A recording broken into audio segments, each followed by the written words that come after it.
2021년 해외 주식 거래 대금 1위, 키움증권에서 최초 신규 고객이면 $40 미국 주식 투자 지원금을 드려요. 해외 주식은 원금 손실 발생이 가능하며 그 결과는 투자자에게 기속배분이 유의해주세요. 아직도 미국 주식 투자 망설이고 있습니까? 이 미국 주식 좋은 건 알겠는데 아직도 망설이는 당신을 위해 미국 주식 분야 최장수 베스트셀러 미국 주식이 답이다 개정판이 출간됐습니다.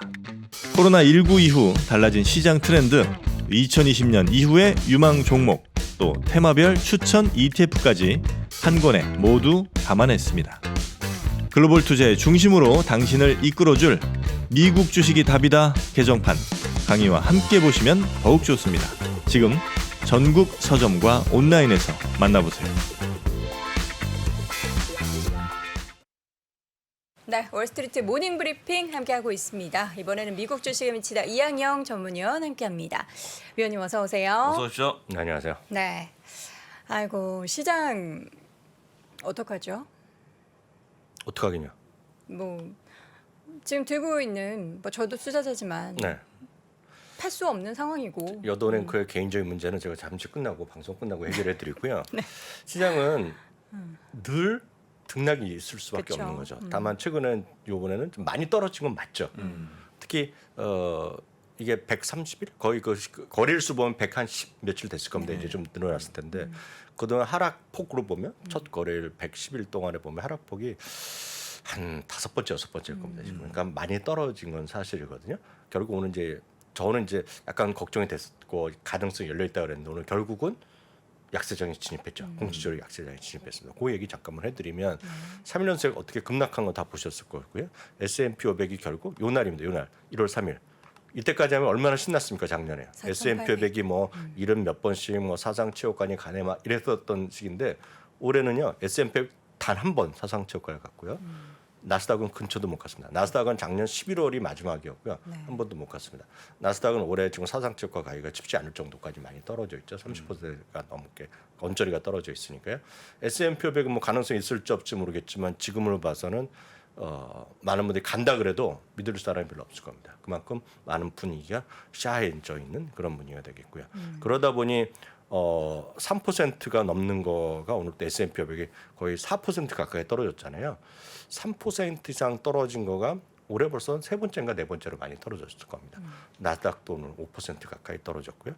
다우지수가 그나마 선방했다는 것 자체가 2.8%입니다. 그만큼 오늘 뭐 주시장이 한마디로 무너진 하루가 되겠습니다.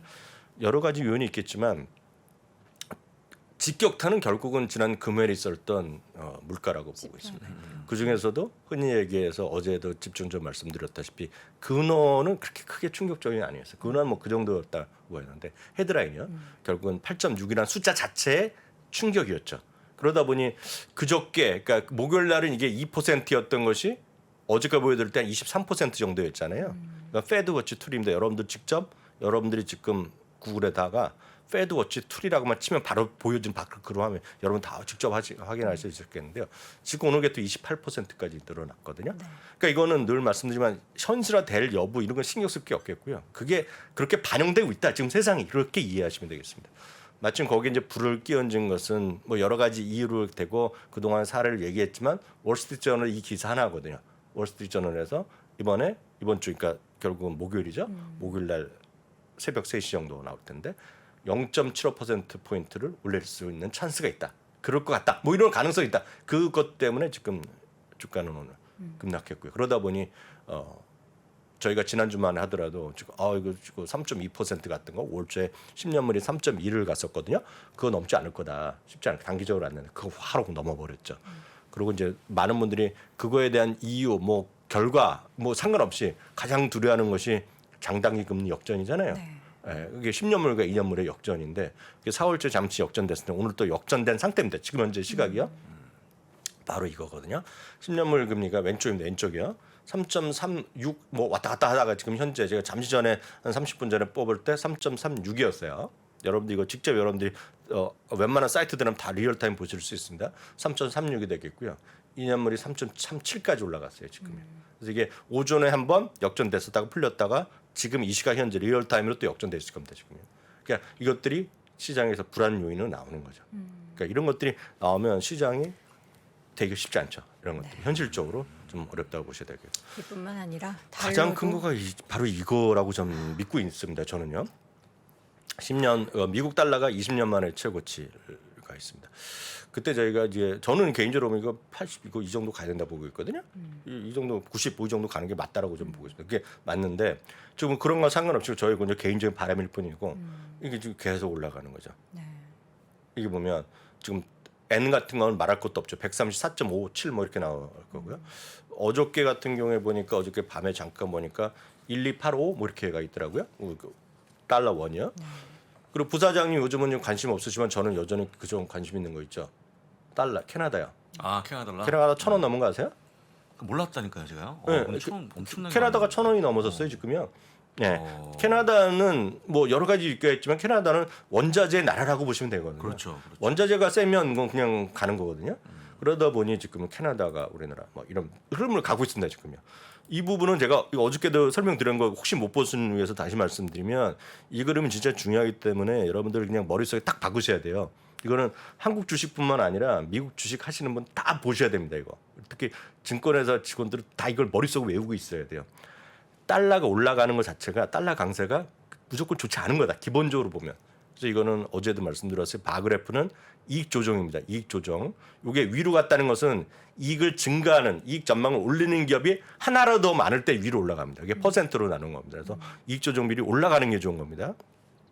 요거는 달러의 강세를 인버트한 겁니다. 반대로. 왜냐하면 헷갈리니까 이거는 여러분들 보기 좋기 위해서 블룸버그에서 만든 건 블룸버그 그래프인데요. 그러니까 이 데이터 맞다 틀리다는 얘기할 게 없죠. 블룸버그에서 직접 한 거니까요. 보면 달러의 강세를 반대로 인버트한 겁니다. 달러가 강해지면 달러가 이게 올라가는 약해진다는 거죠. 약해지면 이익이 증가하는 추세가 전 세계입니다. 이거는 미국, 한국 뭐 다 포함된 겁니다. 글로벌입니다. 포함한 거. 물론 미국이 영향이 가장 크겠죠. 달러가 강해지면 강해질수록 내려오죠. 그래서 제가 달러 강세가 좋을 게 하나도 없다라고 말씀드리는 거잖아요. 그래서 바로 이 부분이 지금 시장에서 가장 녹고 있는 부분입니다.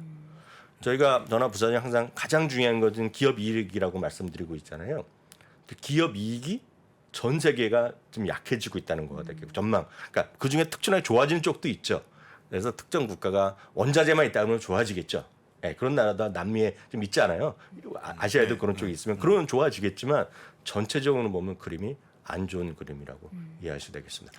나중에 또 시간 되면 말씀드리겠지만 미국도 지금에서 왔다 갔다 하다가 지난주에는 55대 45입니다. 내린 곳이 55, 올린 곳이 45밖에 안 되거든요. 그러니까 그런 것들이 전체적으로 지금 시장에서 가장 큰 악재 요인이라고 보셔야 되겠고요. 거기다 이제 저는 별로 다루지 않지만 결국은 모든 것에 돈으로 표현되는 모든 것들이 떨어지는 거잖아요. 웬만한 것들이요. 비트코인은 24,000달러 떨어지는 거 이하로 내려갔잖아요. 저는 비트코인은 뭐 전혀 뭐 해본 적도 없고 알지도 못하지만 비트코인은 이런 것들이 전체적으로 모든 것이 이런 것들이 마이너스 요인일 수밖에 없다는 것도 좀 염두에 두셔야 되겠습니다. 네.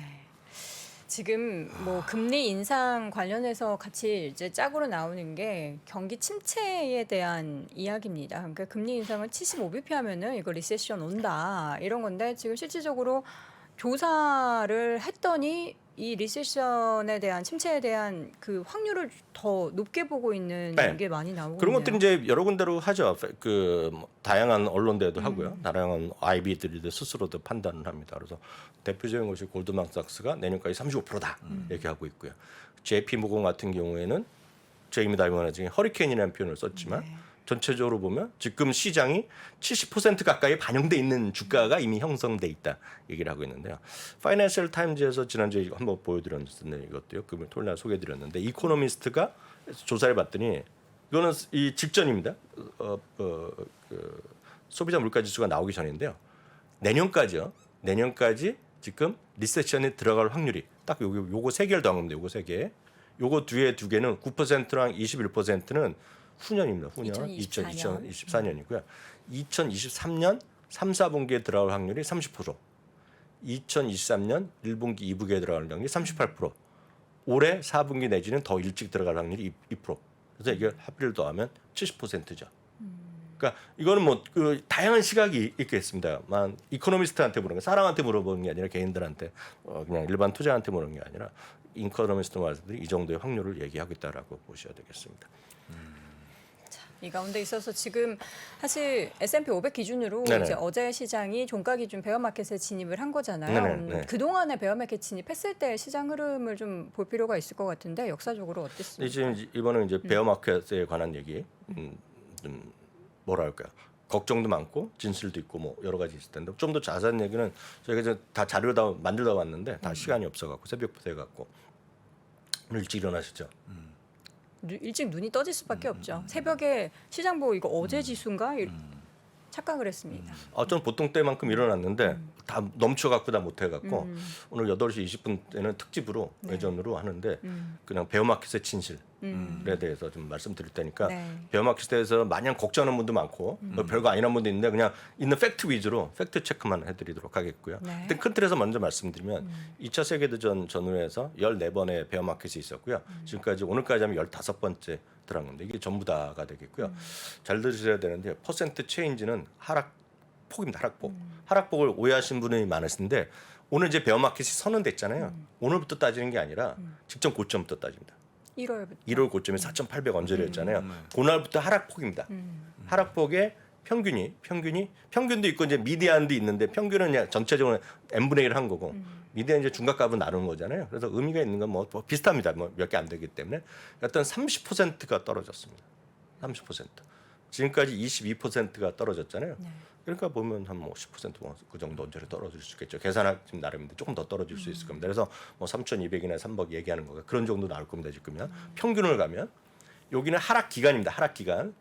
여기가 원금이 회복되는 기간이 아니라 하락하는 기간입니다. 고점부터 저점까지 딱 들어간 저점까지 있죠. 저점. 그 기간을 말하는 겁니다. 회복 기간이 아닙니다. 기간이 평균 360일이 나왔습니다. 360일. 이게 거래일 기준인 건가요? 그러니까 그냥 그 카운트되는- 달력입니다. 아, 달력 기준. 달력 기간입니다. 그래서 그 당시에 2020년에 보면 2월 19일부터 3월 24일까지 딱 33일 만에 끝났잖아요.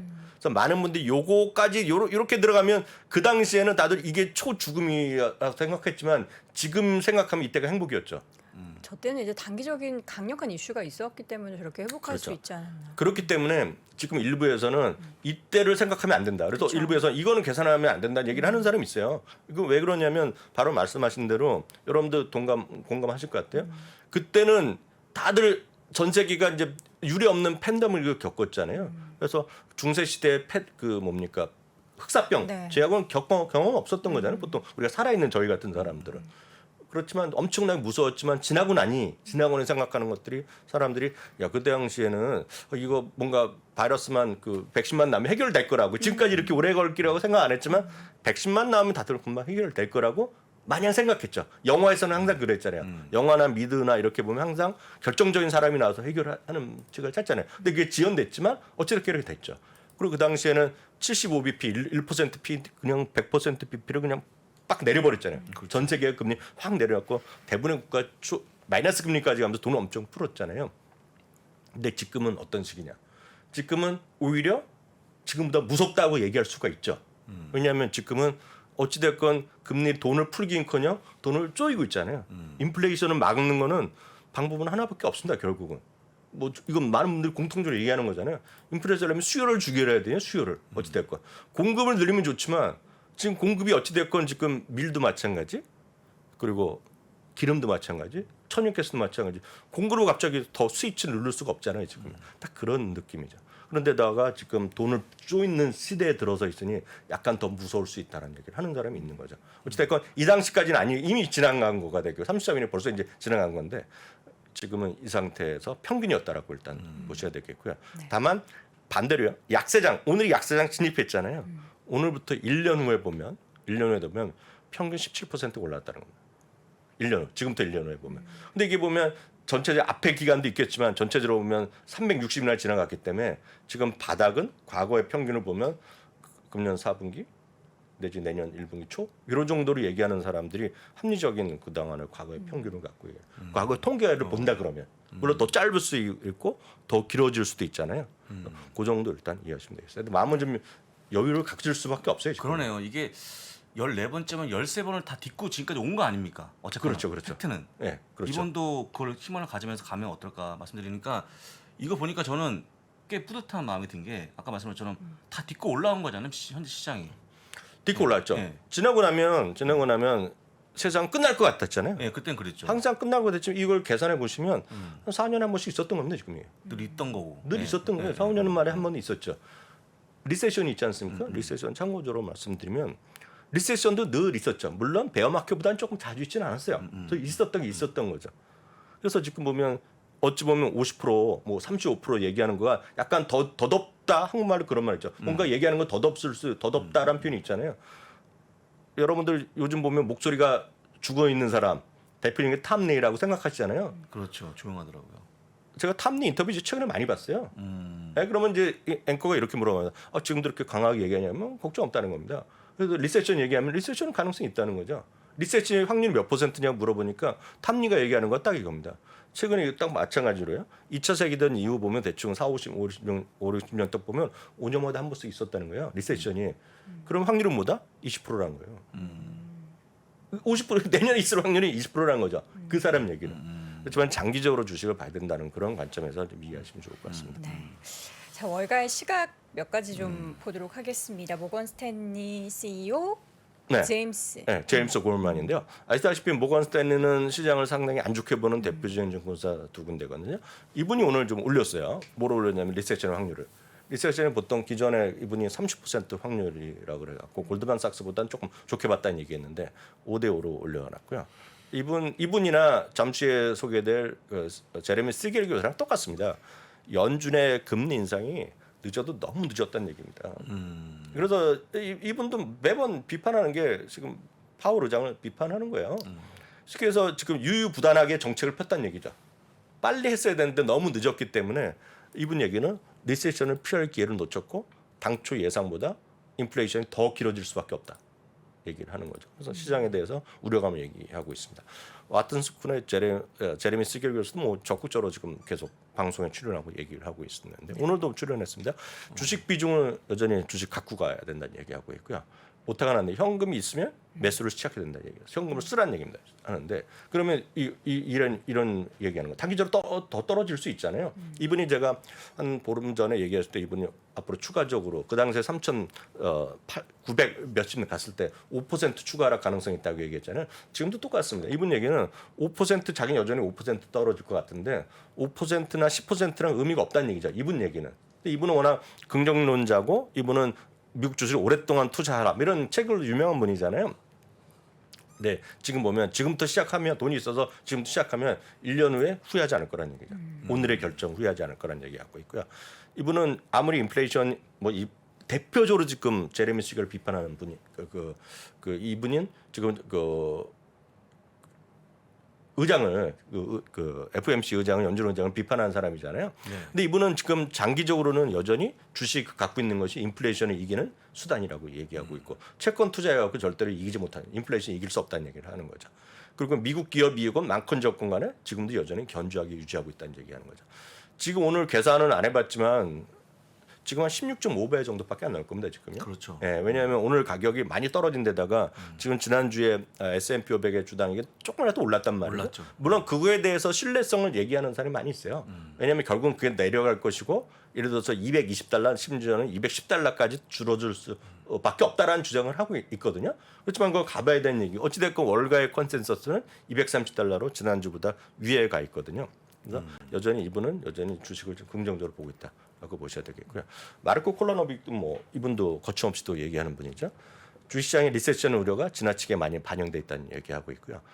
미국 소비자들이 여전히 건전하게 소비 생활을 여전히 하고 있고 여전히 돈이 쌓여 있다는 얘기입니다. 물론 조금 줄어들고 있지만 한편에서는 돈은 줄어들더라도 쓸 사람이 계속 쓰고 있다는 얘기를 하고 있고요. 그러면서 결국은 연말까지 금년의 하락분은 모두 만회할 거란 이런 기대감도 여전히 확인하고 있습니다. 그래서 여전히 긍정론자가 있고 보수적으로 보는 사람이 훨씬 많죠 지금. 그렇지만 다양한 시간이 있다는 거 좀 염두에 두시고 잘 판단하시면 좋을 것 같습니다. 그렇다면 약세장 진입하고 나서 이제 다들 이 대응을 어떻게 해야 되는지에 대해서 궁금할 텐데 월가에서는 어떻게 얘기를 하고 있을까요? 어제도 잠깐 확인드렸는데요. 이런 시장, 약세장을 뭐라고 표현하는 간에 리세션이 됐건 뭐 베어 마켓이 됐건 뭐 스태그플레이션이 됐건 뭐가 됐건 간에 방법은 몇 가지 없죠. 사실 항상 마찬가지지만 주식을 다 팔고 이 강은 아닌가 봐 하면서 다 돌아가는 거죠. 나 진짜 이제 앞으로 주식 투자 안 하겠다라고 나가는 사람이 있죠. 또 하나는 미국 지금 잠깐 팔았다가 기회가 되면 다시 사겠다는 사람이 있는 거고. 아니면 주시장을 지금 보면 적극적으로 떨어진 걸 더 사는 사람이 있는 거죠. 물타기 하는 사람이 있고 아닌 분들은 워낙 하시던 대로 포트폴리오 유지하는데 다만 최근에는 내가 좀 분산 투자를 좀 하겠다는 사람이 있겠고요. 또 하나 플러스 하나가 더 있다 그러면 포트폴리오 그냥 아무것도 안 하고 가만 내두고 주시장을 좀 뉴스를 안 보고 뭐 떨어져 있는 거죠. 그 스트레스를 줄이기 위해서 뭐 다양한 방법이 있는데 어느 하나가 정답이라고 말할 수는 없지만 전화 부서장님은 그리고 분산 투자에서 부족한 걸 계속 원래 생각했던 대로 채워나가는 것이 저는 정답이라고 보고 있는데 뭐 동의하실 분이 많건 적건 간에 저는 그렇게 생각하고 있죠. 그래서 그렇게 꾸준하게 보는 거가 맞다라고 보고 있고요. 다만 다양한 시각들은 많이 있습니다. 그건 왜냐하면 과거의 어떤 리세션 시기 아니면 과거의 베어마켓 시기에 어떤 주식들이 상대적으로 돈을 많이 벌었을 수도 있죠. 그렇지만 그보다는 상당히 선전한 기업들은 분명히 있을 겁니다. 장기적으로 봤을 때. 그런 것들에 대해서 좀 관심을 볼 필요가 있다라는 시각에서 보면 울프 리서치가 상당히 어찌 보면 근거가 되는 거죠. 약간 방어적인 주식이면서도 배당을 꾸준히 주는 것들 그런 것들입니다. 그래서 이거를 그냥 배당이라고 해서 아무거나 할 수 있는 것이 아니라 배당 수익률이 3% 이상 되고 배당 성향이 100% 오면 돈을 빌려서 준다는 거 의미가 없고 일정 수는 90% 이하인 거, 그 부채 비율이 낮은 것들을 검색했더니 10개 정도가 나왔기 때문에 보시고 여러분들 마음에 드는 거 한번 공부하실 시간을 삼으시면 좋을 것 같습니다. 네. 자, 이렇게 해서 오늘도 월스트리트 모닝브리핑 월가의 소식까지 확인해봤습니다. 미국 주식에 미치다 이항영 전문위원 함께했고요. 또 잠시 후에는 베어마켓의 진실이라는 주제로 미주미를 통해서 외전 진행하신다고 하니까 참고하시기 바랍니다. 오늘 말씀 고맙습니다. 네, 감사합니다. 자, 월스트리트 모닝브리핑 함께하셨습니다. 오늘 이제 국내 시장도 잠시 후에 1시간만 뒤면 개장을 네. 할 텐데 안 열었으면 좋겠어요. 이런 날은 좀 이렇게 간헐적으로 쉬면 더 이 충격을 좀 덜 하지 않을까라는 생각이 드는데 어제 저는 뭐 장중에 현대차 주가 보고 깜짝 놀랐거든요. 그거 한 많이 빠졌죠. 7% 넘게 빠지는 거 보고 깜짝 놀랐는데 부디 어제 많이 빠졌으니까 오늘은 좀 덜 빠지기를 하는 소망 가져보도록 하겠습니다. 자, 여러분 저희는 내일도 오전 6시 30분에 돌아오겠습니다. 여러분 고맙습니다. 고맙습니다.